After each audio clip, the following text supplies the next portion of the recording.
após a morte. Para onde os homens vão, após a morte da carne? Voltam a Deus, para juízo. E o pó volte à terra, como era, e o espírito volte a Deus, que o deu. Eclesiastes capítulo 12 verso 7. E, como aos homens está ordenado morrerem uma vez, vindo depois disso o juízo. Hebreus capítulo 9 versos 27. Observação: a morte da carne não é a morte do espírito. O espírito é eterno, pois é a porção de Deus dada ao homem. O que Deus faz com quem volta a Deus? Os salvos vão para o paraíso, onde serão julgados, e se darão galardões, e aguardarão a ressurreição, com corpos incorruptíveis, imperecíveis. E disse-lhe Jesus: em verdade te digo, que hoje estarás comigo no paraíso. Lucas capítulo 23 versos 43. Depois destas coisas olhei, e eis aqui uma multidão, a qual ninguém podia contar, de todas as nações, e tribos, e povos, e línguas, que estavam diante do trono, e perante o Cordeiro, trajando vestes brancas e com palmas nas suas mãos. E clamavam com grande voz, dizendo: ao nosso Deus, que está assentado no trono, e ao Cordeiro, pertence a salvação. Apocalipse capítulo 7 versos 9 e 10.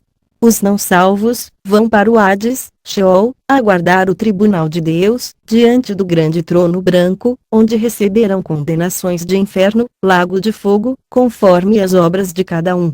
Observação: Hades, ou Sheol, não é inferno, lago de fogo. E aconteceu que o mendigo morreu, e foi levado pelos anjos para o seio de Abraão, e morreu também o rico, e foi sepultado. E no inferno, Hades, Sheol, ergueu os olhos, estando em tormentos, e viu ao longe Abraão, e Lázaro, no seu seio. E, clamando, disse: Pai Abraão, tem misericórdia de mim, e manda Lázaro, que molhe na água, a ponta do seu dedo e me refresque a língua, porque estou atormentado nesta chama. Lucas capítulo 16 versos 22 ao 24. E o diabo, que os enganava, foi lançado no lago de fogo e enxofre, onde estão a besta e o falso profeta, e de dia e de noite serão atormentados para todo sempre. E vi um grande trono branco, e o que estava assentado sobre ele, de cuja presença fugiu a terra e o céu, e não se achou lugar para eles. E vi os mortos, pequenos e grandes, que estavam diante de Deus, e abriram-se os livros, e abriu-se outro livro, que é o da vida. E os mortos foram julgados pelas coisas que estavam escritas nos livros, segundo as suas obras. E deu o mar os mortos que nele havia, e a morte e o inferno deram os mortos que neles havia, e foram julgados cada um segundo as suas obras. E a morte e o inferno foram lançados no lago de fogo. Esta é a segunda morte. E aquele que não foi achado escrito no livro da vida foi lançado no lago de fogo. Apocalipse capítulo 20 versos 10 ao 15.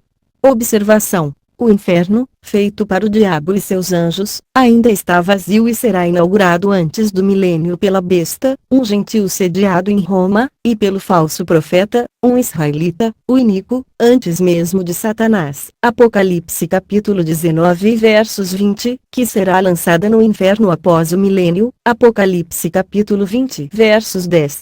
Existe a possibilidade de comunicação entre vivos e mortos na carne? Não. O único mediador é Cristo através do Espírito de Deus para com o espírito do homem. Quando, pois, vos disserem, consultai os que têm espíritos familiares e os adivinhos, que choreiam e murmuram, porventura não consultará o povo a seu Deus? A favor dos vivos consultar-se-á aos mortos. Isaías capítulo 8 versos 19. Porque há um só Deus, e um só mediador entre Deus e os homens, Jesus Cristo homem. 1 Timóteo capítulo 2 verso 5. Disse-lhe Jesus: eu sou o caminho, e a verdade, e a vida, ninguém vem ao Pai, senão por mim. João capítulo 14 verso 6. Observações: o homem tem corpo, alma, espírito. O corpo é a matéria, o pó da terra. Homens e animais têm corpo. A alma é a vida do corpo. Homens e animais têm alma. O espírito é a porção estabelecida por Deus antes da criação, com vida própria e eterna, não morre. E o mesmo Deus de paz vos santifique em tudo, e todo o vosso espírito, e alma, e corpo, sejam plenamente conservados e irrepreensíveis para a vinda de nosso Senhor Jesus Cristo. 1 Tessalonicenses capítulo 5 versos 23. Porque a palavra de Deus é viva e eficaz, e mais penetrante do que espada alguma de dois gumes, e penetra até a divisão da alma e do espírito, e das juntas e medulas, e é apta para discernir os pensamentos e intenções do coração. Hebreus capítulo 4 versos 12.